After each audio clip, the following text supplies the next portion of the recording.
क्या आप जानते हैं कि जिस गोबर को अक्सर बेकार समझकर फेंक दिया जाता है, वही गोबर किसानों की आय बढ़ाने का सबसे बड़ा साधन बन सकता है।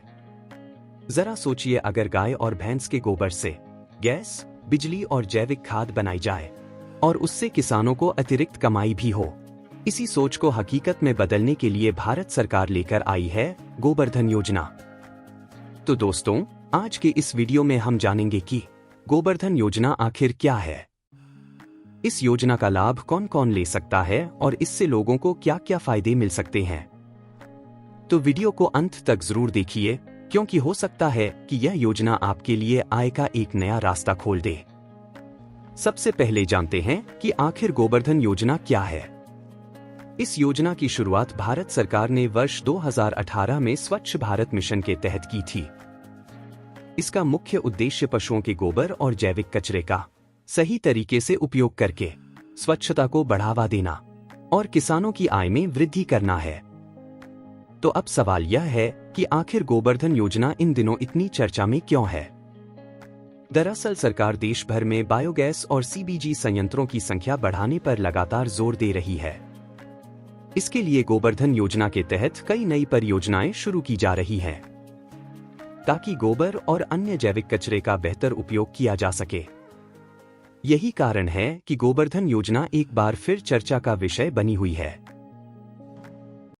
तो दोस्तों, अब तक हमने यह समझ लिया है कि गोबर्धन योजना क्या है, लेकिन अब सबसे बड़ा सवाल यह है कि आखिर गोबर से कमाई कैसे की जा सकती है। मान लीजिए आपके घर में 2 या 3 गाय हैं। हर दिन उनसे गोबर निकलता है। आमतौर पर हम इस गोबर को खेतों में डाल देते हैं या इसे बेकार समझकर छोड़ देते हैं। लेकिन गोबर्धन कहती है कि गोबर कचरा नहीं, बल्कि कमाई का एक बड़ा साधन है।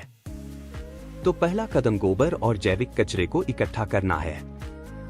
इसके बाद इस पूरे मिश्रण को बायोगैस प्लांट में डाला जाता है। इस टैंक के अंदर गोबर और जैविक कचरे को कुछ समय के लिए रखा जाता है।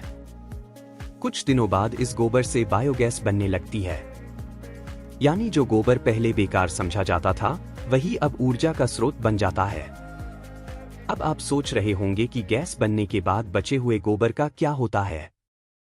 गैस निकालने के बाद जो सामग्री बचती है, उससे जैविक खाद बनाई जाती है। यह खाद खेतों के लिए बहुत फायदेमंद होती है और मिट्टी की गुणवत्ता को बेहतर बनाती है। अब बात करते हैं सबसे महत्वपूर्ण हिस्से की, यानी कमाई की। किसान 3 तरीकों से कमाई कर सकते हैं। पहला गैस बेचकर, दूसरा जैविक खाद बेचकर और तीसरा बायोगैस प्लांट से जुड़े नए रोजगार के अवसरों के माध्यम से। शायद यही वजह है कि सरकार इस योजना को कचरे से कमाई का सबसे अच्छा उदाहरण मानती है। यह स्वच्छता, ऊर्जा, पर्यावरण और किसानों की आय को एक साथ जोड़ने वाली एक महत्वपूर्ण पहल है। तो दोस्तों, अब तक हमने यह समझ लिया है कि गोबर्धन योजना क्या है और गोबर से कमाई कैसे की जा सकती है। अब जानते हैं कि इस योजना का लाभ कौन ले सकता है। अगर आप सोच रहे हैं कि यह योजना सिर्फ बड़े किसानों के लिए है, तो ऐसा बिल्कुल नहीं है। इस योजना का लाभ कई लोग उठा सकते हैं, जैसे व्यक्तिगत या डेयरी किसान, यानी अगर आपके पास पशुपालन या कृषि से जुड़ा कोई काम है, तो आप इस योजना का लाभ लेने के पात्र हो सकते हैं। अब बात करते हैं सब्सिडी की। कई लोग बायोगैस प्लांट लगाना चाहते हैं, लेकिन लागत को लेकर चिंतित रहते हैं।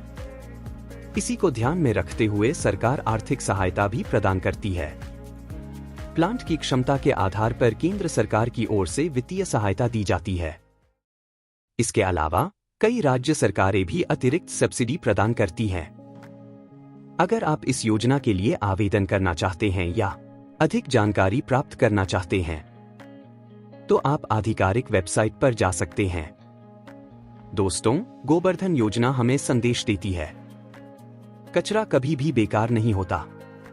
सही तकनीक और सही सोच के साथ उसी कचरे को आय और ऊर्जा के नए स्रोत में बदला जा सकता है।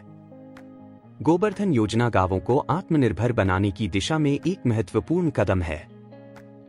अगर आपको यह जानकारी उपयोगी लगी हो, तो वीडियो को लाइक और चैनल को सब्सक्राइब करना न भूलें। मिलते हैं अगले वीडियो में। जय हिंद।